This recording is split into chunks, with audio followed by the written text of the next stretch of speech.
किशनपुर गांव में प्राची नाम की एक औरत अपने बेटे कुणाल और बहू सुधा के साथ रहा करती थी। सुधा स्वभाव से बहुत ही कामचोर होती है और आए दिन काम न करने के नए नए बहाने बनाती रहती है, जिसकी वजह से अक्सर घर में कलह भी हो जाया करती है। अरे बहू, तुमने बर्तन क्यों नहीं किए? वो माँ जी, मेरी उंगली कट गई थी सब्जी काटते वक्त, इसलिए नहीं कर पाऊंगी। तो क्या हुआ, बर्तन तो कर ही सकती हो। नहीं ना माँ जी, सर्फ लगने से कटे हुए भाग में दर्द हो जाएगा। आज के लिए बर्तन आप ही कर लीजिए। इस तरह से सुधा रोज काम ना करने के नए नए बहाने ढूंढ ही लेती है।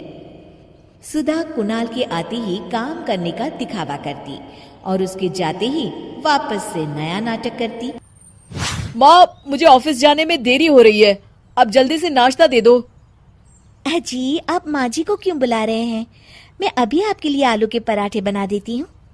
अरे वाह सुधा, जब से तुम आई हो माँ को कितना आराम मिल गया है। तुम सच में बहुत अच्छी बहू हो। प्राची सुधा की इस आदत से बहुत ही परेशान होती है, मगर वो कुछ भी नहीं कर पाती। इधर सुधा काम न करने का रोज एक नया बहाना ढूंढ लेती। अब कोई ऐसा बहाना बनाऊंगी जिससे माँ जी की चिकचिकी खत्म हो जाए और वो मुझे काम के लिए बोलना ही छोड़ दे। सुधा रसोई में जोर जोर से चिल्लाने का नाटक करती है और प्राची भागी भागी उसके पास आती है। क्या हुआ बहू? पता नहीं क्या हुआ माँ जी, अचानक आंखों में कुछ चला गया, दिखाई नहीं दे रहा मुझे। अरे कैसी बातें कर रही हो, आंखों को अच्छे से धोकर मस लो ना। आंखों को बहुत बार धो लिया मैंने, मगर कुछ भी नहीं दिख रहा अभी। और इस तरह उस दिन से सुधा अंधी होने का नाटक करने लगती है और घर का सारा काम प्राची के सर आ जाता है। वो समझ भी नहीं पाती कि आखिर सुधा को हुआ क्या।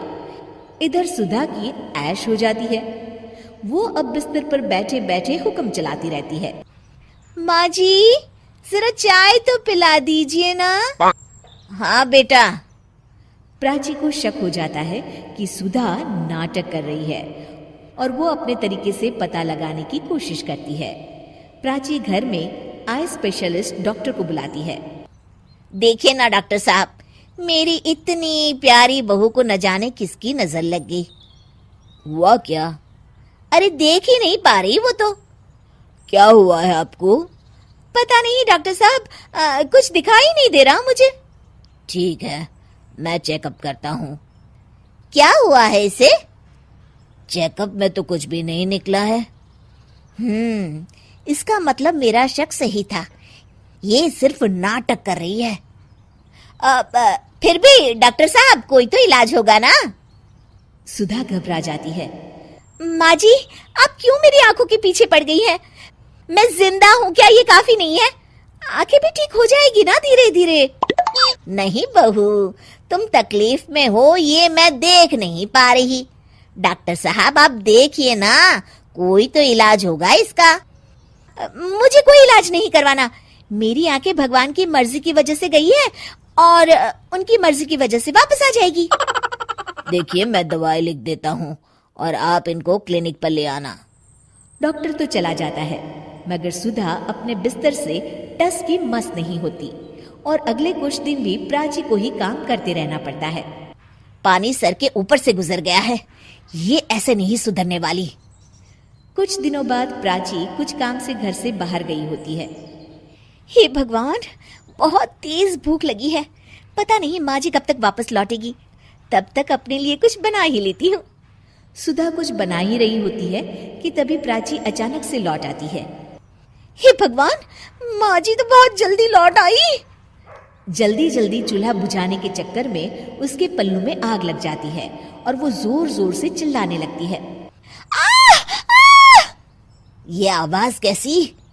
प्राची भागी भागी रसोई की तरफ आती है। अरे बहू, ये आग कैसे लगी और तुम यहाँ क्या कर रही थी? पहले मुझे बचाइए माँ जी। प्राची फटाफट उसके ऊपर एक चद्दर डाल देती है और आग बुझाती है। सुधा के अंधे ना होने का सच अब सामने आ जाता है और वो प्राची से आंखें नहीं मिला पाती। ये सब क्या है बहू? मुझे माफ कर दो माँ जी। मुझे तुम पर शक पहले से ही था बहू, मगर काम चोरी इस कदर भी ना करो कि खुद को ही नुकसान हो जाए। ये हमारे घर का ही तो काम है ना बहू। अब और शर्मिंदा मत कीजिए माँ जी, मैंने आपको इतना तंग किया हमेशा, फिर भी आपने मेरी जान बचाई। कोई बात नहीं बहू, सुबह का भूला अगर शाम को घर लौट आए ना तो उसे भूला नहीं कहते। चल अब अपने हाथ की चाय तो पिला दे जरा। जी माँ जी।